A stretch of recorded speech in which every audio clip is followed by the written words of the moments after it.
Welcome into another episode of Locked On Phillies. It's deadline day. We're going to break down what the Philadelphia Phillies may do ahead of the 6 o'clock trade deadline. And this episode could get unhinged because I'm looking at live notifications as we go. It'll be a fun time on Locked On Phillies.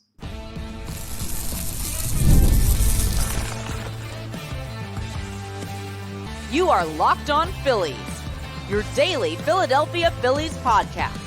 Part of the Locked On Podcast Network, your team every day. Yes, this is Locked On Phillies. I'm your host, Connor Thomas. Thank you so much for checking us out. I appreciate it. We come to you live as part of the Locked On Podcast Network, your team every day. Please make sure you're rating, reviewing, subscribing to the YouTube, all that great stuff that really helps us out. Just went over 3,000 subscribers on the YouTube. So thank you to everyone who's done that already. Appreciate that very much. You may know me for some of my other work. 5 years over at 97.5 The Fanatic on the radio here in Philadelphia, talking Philly sports. I've been a credentialed Philadelphia Phillies media member for 3 years. I've been the host of Locked On Phillies. This is my third season. I want to let you know, by the way, today's episode is brought to you by Prize Picks, the easiest and most exciting way to play daily fantasy sports. Go to prizepicks.com/LockedOnMLB and use code, all in lowercase, LockedOnMLB for a first deposit match up to $100. Now, my phone's already fallen over. I'm going to set it over here and just kind of like lean it up against the side of my laptop. It's probably going to fall again, but the only reason I got to do that is because currently it is just past 2 p.m. Eastern Standard Time. The MLB Trade Deadline is today at 6 p.m. So we have T-minus 3 hours and 58 minutes until you're done being able to make trades in the major leagues. The Phillies, they may be active, they may not be active. They've already done a couple of things. They acquired Austin Hayes. They acquired Carlos Estevez, who we have not seen yet play for the Phillies, but was in the bullpen last night against the Yankees. And yes, trust me, we're going to discuss last night and how this team's playing. We're going to get into that, but humor me if I want to push that off a little bit and talk about something more fun and exciting than how this team got smoked 14-4 last night. I may break out of the planned itinerary for this episode at any time, depending on notifications. I've got my notification for Jeff Passan turned on. We'll see what happens around baseball. If there's a trade that affects the Phillies, if there's a trade that the Phillies make, we'll be right to it with immediate reaction. You're also going to see some false alarms where I get a notification. It's probably some trade between, I don't know, the Athletics and the Twins, and it doesn't affect the Phillies whatsoever, but we're going to try and keep you updated throughout this episode. If you're watching back, you can just get to make fun of me and my initial reaction. But let's look at what the Philadelphia Phillies have done and what they need to do. They first made a move for Austin Hayes, right? They go out and they get an outfielder from the Baltimore Orioles who fits as actually seems to be an everyday player out in left field. And then Marsh and Rojas, the plan is for them to platoon in center field. So Austin Hayes, the left fielder of the rest of the year, it seems, for the Phillies, unless they add another outfielder ahead of the deadline. More on that in a second. And they also went out and got Carlos Estevez for 2 minor league relievers. So you move Seranthony Dominguez, you move Christian Pache. Pache was filled, his spot was filled by Austin Hayes. Dominguez's spot was filled by Carlos Estevez. And the guys you moved in the Estevez trade were minor league players. So you basically broke even as far as roster size. You do still have Weston Wilson on this roster. That's a spot that you could fill with somebody else through a trade for an outfielder. You do have guys in the bullpen that aren't exactly throwing well. Junior Marte is the first guy that comes to mind. That could be a guy that you look to upgrade upon ahead of the trade deadline. I would like to see the Philadelphia Phillies make another move to the bullpen, or like that affects the bullpen, I should say. But what do I expect the Philadelphia Phillies to do? We've run through all the names. I'm not really going to go, oh, look at this name, look at that name. We've gone through all that for about 2-3 weeks now. You have a general idea of who the Philadelphia Phillies have been targeting. The question is, what will they do? And I think it's more, I wouldn't say more likely or not. There's a sizable chance that the Philadelphia Phillies are done doing anything, that they're done making moves, that the trade deadline will come and go, and we will get no further news on the Philadelphia Phillies front. And that would be slightly disappointing, not just because I'm interested in news for the sake of the podcast, but because I think this team could use a little bit more help in the bullpen. They could use a little bit more help in the outfield.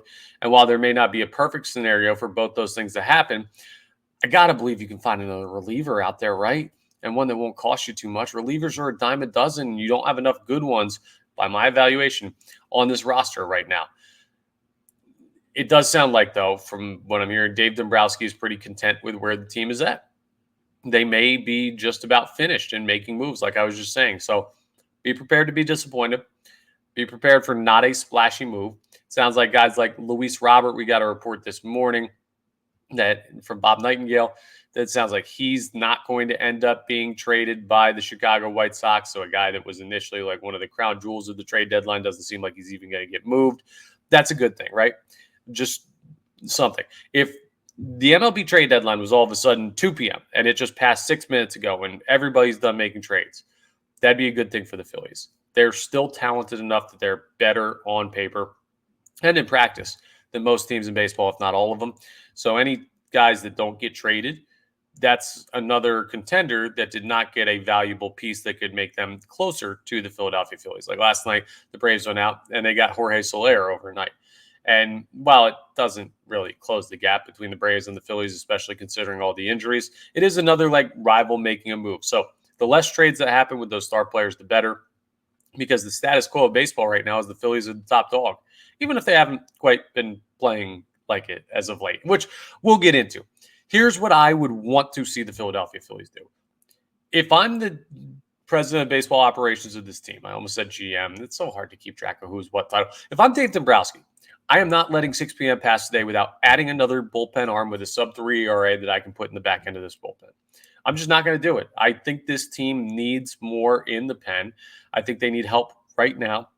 And I think that can be accomplished by going out and trading for a reliever. You can move a top 15 prospect, top 20 prospect for one of these guys and not have too much worry about it, depending on who the player is. So that's my number one priority. If the right deal falls in my lap, I would do another outfield trade.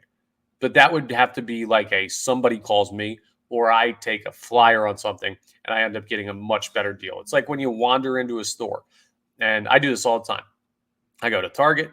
I need to pick up some groceries. I see a shirt, and I'm like, wow, that's a cool shirt. It's only $10. Why not? Like that would have to be the process for acquiring an outfielder. Reliever, it's like I'm picking the store. I'm picking the exact item I want. I'm going there, and I'm paying the price necessary to get it done. Outfielder is a little bit more covered up at this point with the Austin Hayes acquisition, but that's how I would handle it. Dave Dombrowski, again, very well could just stand pat and not do anything from this point forward. And if that's the case, what would be our evaluation of the trade deadline? I'll give you a full evaluation of the trade deadline and the moves and the roster in tomorrow's episode when the dust settles. But right now, I don't know. Like I ran through this today on the radio. And I look at the talent this team has. Austin Hayes was an all-star last year. Carlos Estevez was an all-star last year. So you acquired two guys who at their best are all-star level talents. Let's look at the lineup that you had yesterday. You had Kyle Schwarber leading off, been an all-star before. Trey Turner batting second, been an all-star before. Bryce Harper third, all-star. Alec Boehm, all-star. Batting fifth, Brandon Marsh, never been an all-star. At his best, can he have a 2-week stretch of all-star level play? Well, he had like a month's worth of all-star level play to start this season. So yes, talented, not an all-star yet, but you also know I'm higher on Brandon Marsh than most. JT Realmuto, been an all-star before. Nick Castellanos, been an all-star before. Bryson Stott can play all-star caliber baseball. He's had a rough year. I'm just saying the talent level. If you told me one day Bryson Stott made an all-star team, I wouldn't blink twice at that. Austin Hayes, been an all-star before. You go top to bottom, 1 through 9. All of these guys, besides Marsh and Stott, have been all-stars before. And those two have high enough ceilings that you believe them to not be like major outliers in the lineup. So, I don't know, 7 of 9 starters, all-stars, pretty good stuff. And then you go to the rotation because people may have been looking at like a back end of the rotation arm. That is something they got. I don't think the Phillies are going to do that because I see that as a 2-week to maybe a month problem. You don't trade assets for a 2-week to a month problem when you're leading the division is already as big as it is. I'm not doing that if it's me. But we'll see what Dave Dombrowski does. But if they wanted to do that, let's look at this rotation when it's healthy and when you have the guys that they probably want based on payroll and ability and all that stuff. Your best starting five, it's not basketball. Your best starting rotation would be Wheeler, all-star, Nola, all-star, Suarez, all-star, Sanchez, all-star, Taijuan Walker has been an all-star before, not that guy anymore. But it's just you have 5 guys that have been all-stars as starters that it could be in your rotation when everybody's healthy. The bullpen, Estevez has been an all-star before. Hoffman, all-star nod this year. Strahm, all-star nod this year. Like, you're just looking at this team, and it's just a bunch of guys up and down the lineup that are unbelievably talented. And that's kind of why I've been in the camp of how much more could you really add? Do you want to give up assets for a guy that's a minimal upgrade at a position compared to what you already have? Do you want to give assets up for a guy that maybe a big upgrade in the short term, but probably won't play in the postseason? Like the Philadelphia Phillies, and we're going to talk about this coming up when we talk about them getting smoked last night. They're still fine. Like in the grand scheme of things of where they're at in the standings, they're fine. In the overarching baseball sense of can this team win the World Series? Well, we may have to have a kind of questionable discussion on that coming up next. But my point is, you don't have to make any drastic changes at the deadline, or rather ahead of the deadline. And baseball seems slow all day. So if we end up not getting a trade, I'm not going to be surprised. I'm not going to lose my mind. I'll be a little disappointed they didn't add to the bullpen, but it's going to be lock up and let's ride type territory. And I think the Philadelphia Phillies are still talented enough. Again, even if they're not playing that way right now. So coming up next, we're going to talk about last night's debacle and this team falling apart and everyone losing their minds on social media and what we need to do to kind of come to terms with where the Phillies are at right now and wait for them to come out of the stretch. We'll do that next as we recap last night's game. First, let's talk about Supply House. They're the absolute best. You can get supplies from the site that's made for the skilled trades, supplyhouse.com. Supplyhouse.com is the reliable way to order plumbing, HVAC, and electrical products online.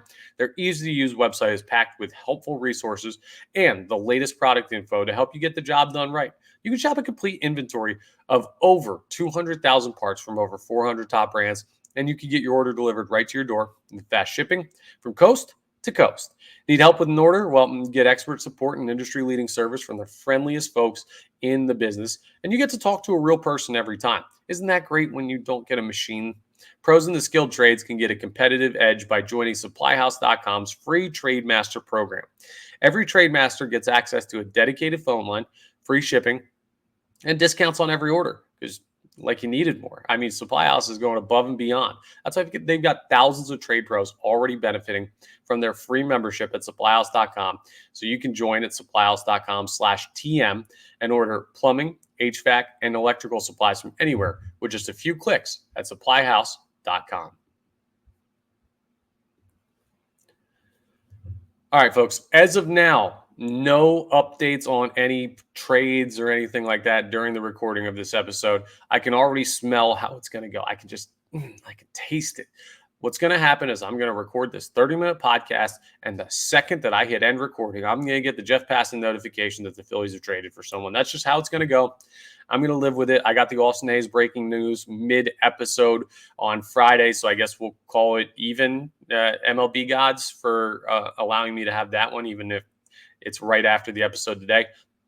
Also, please, like if you've made it to this point, you probably watch enough of Locked On Phillies episodes, or if you're new, appreciate you joining us. Don't be in the comments being like, oh, they just traded for this guy. Why didn't you mention it? I'm going to tell you, I'm going to get done this episode around 2:30 p.m. So if it happened after 2:30, I will react to it on tomorrow's episode. I will also put out an immediate reaction, shorter video, a 60-second video when stuff comes down today. But understand the time constraints. I can't be in two places at once, folks. I can't time travel. Hopefully a trade either gets done or gets done late enough that it's not like, oh, I just missed it. But anyway, we've already covered what the Phillies have done, what they could do, what they should do, what I think they're going to do, all of that in the first segment. Let's talk about last night because we have to, not because I want to. Last night, the Philadelphia Phillies got absolutely smoked by the Yankees, 14-4. It's a game that ended with Garrett Stubbs pitching. Jazz Chisholm went yard twice. Aaron Judge went yard twice. The Phillies got smoked. They got out-cheered in their own stadium. Their MVP chants for Aaron Judge in Citizens Bank Park from Yankees faithful, and can you blame them how they were louder? The Phillies fans have been kind of neutered at this point by the team's weak play as of late.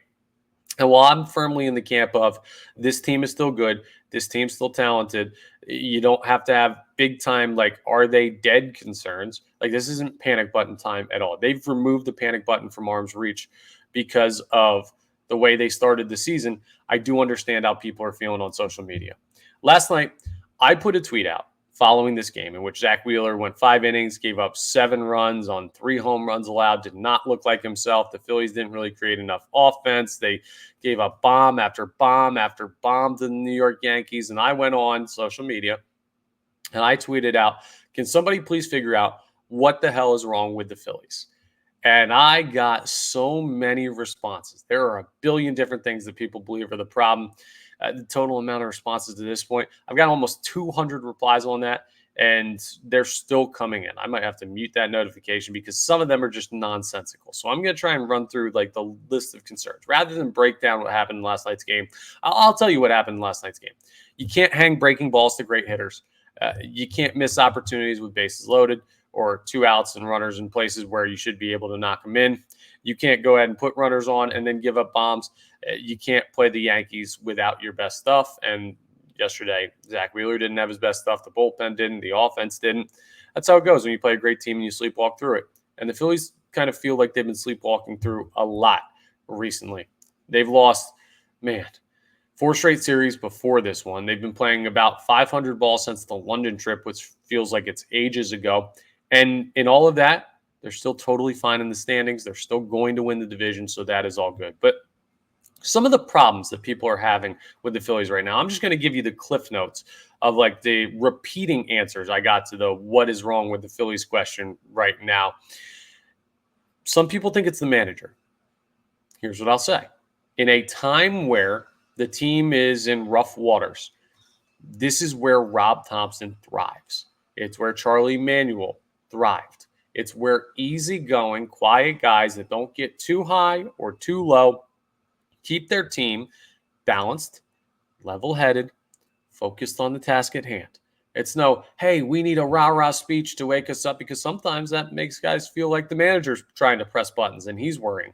You don't need a mopey, we aren't playing well right now. Like, no, you don't need that either. You just need, honestly, a statue back there, a guy that you can go to with questions, a guy that's going to tell you, hey, I believe you're still the player that you are, and a guy that's unflappable that isn't going to blink in situations like this, and that's what Rob Thompson is. So is the manager a problem sometimes with bullpen decisions? Maybe, yeah. He makes some wrong decisions, as do all managers in baseball. Does he have questionable lineups at points throughout the season? Well, there's 162 games, so he's going to. If he didn't, he wouldn't be human.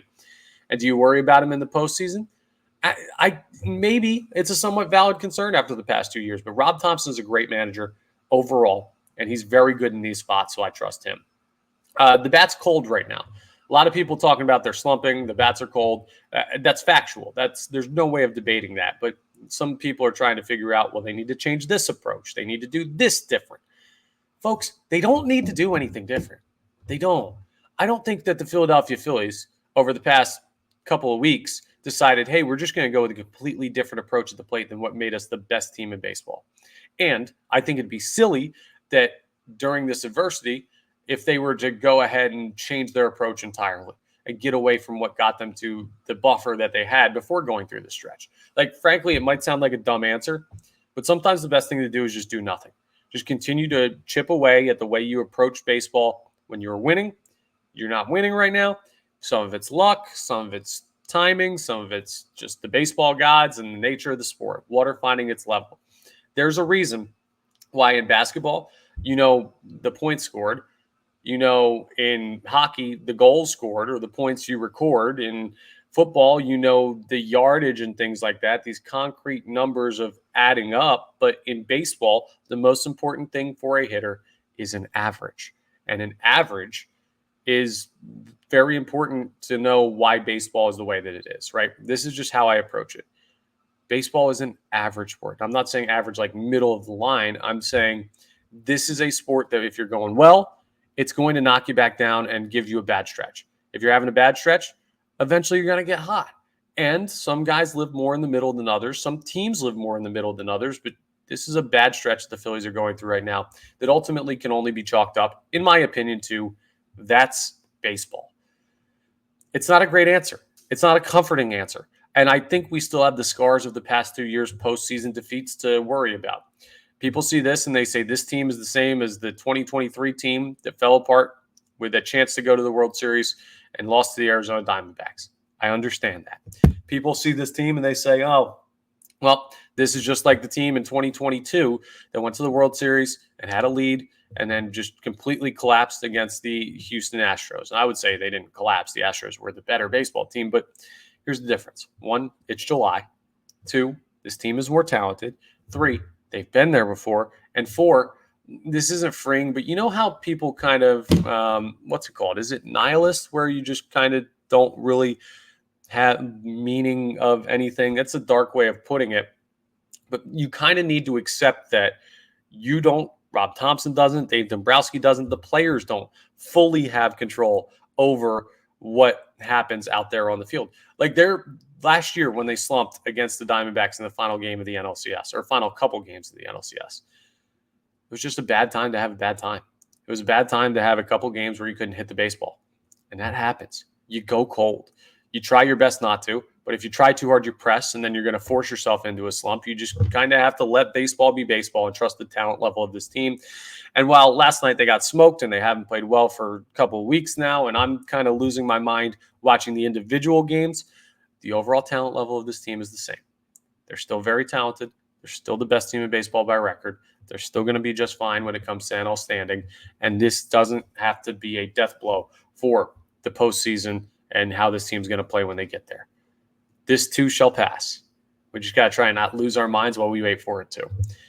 Good thing about baseball, there's always another chance. Tonight, Game 2, 6:40 p.m. at Citizens Bank Park. Aaron Nola on the mound against Garrett Cole. It's a great pitching matchup, a great matchup between teams. How do the Phillies bounce back? I feel like we've been asking that question a lot lately. We'll discuss for tonight in our next segment coming up. First, I got to tell you about our friends over at Prize Picks, though. They're the absolute best. They're America's #1 daily fantasy sports app. They've got over 5 million active members. They're the easiest and most exciting way to play daily fantasy sports. Unlike other apps, on Prize Picks, it's just you against the numbers. All you do is pick more or less on 2 to 6 player stat projections and watch the winnings roll in. So if you ask Philadelphia Phillies fans right now, like if I just polled the fan base on social media and I said, Prize Picks, what do you think of all these? You know what they'd say? Bryce Harper, less than hits. Kyle Schwarber, less hits. Trey Turner, less hits. Remuto, less hits. Castellanos, less hits. You could put together like a 10-player lineup on Prize Picks, and it would just be less than all the starters' hits and less than strikeouts for the starting pitcher. Tonight, that's Aaron Nola. That's probably not right, but my point is you do that on Prize Picks, you get it right, you're going to have yourself a great night, even if the Phillies don't. It's a great way to do it without playing against other players. You just play against the numbers. And now you can win up to 100 times your money on Prize Picks with as little as 4 correct picks. So you can turn $10 into $1,000 in a snap. Hey, look, I got a good snap out on my left hand today. Download the Prize Picks app today and use code LOCKEDONMLB for a first deposit match up to $100. That's code LOCKEDONMLB on Prize Picks, and they'll give you a deposit match up to $100. You put $100 in, they'll throw another $100 on top of that. Pick more, pick less with Prize Picks, because, folks, it's that easy. All right, let's look into segment 3, Game 2. A little update on the trade deadline. Nothing has come through. We got about 7 minutes left in the episode. I haven't seen anything more from Jeff Passan or any of the other insiders while I'm doing this episode, so God knows it's all going to break right after I'm done. Actually, we got something from Bob Nightingale right now. It's not Phillies related. Don't freak out. Diamondbacks, who had first baseman Christian Walker leave with a strained oblique injury last night, have acquired Josh Bell from the Marlins. This is perfect. And by perfect, I'm being sarcastic, because the Phillies are going to go out next week, Thursday, Friday, Saturday, Sunday, 4 games in Arizona against the Diamondbacks. Josh Bell kills you. And, of course, now they've got him out there. So fun. Love it. Josh Bell follows this baseball team around like a specter. But bottom line, trade gets done. So there is activity, just not activity with the Phillies or activity that truly affects the Phillies all that much.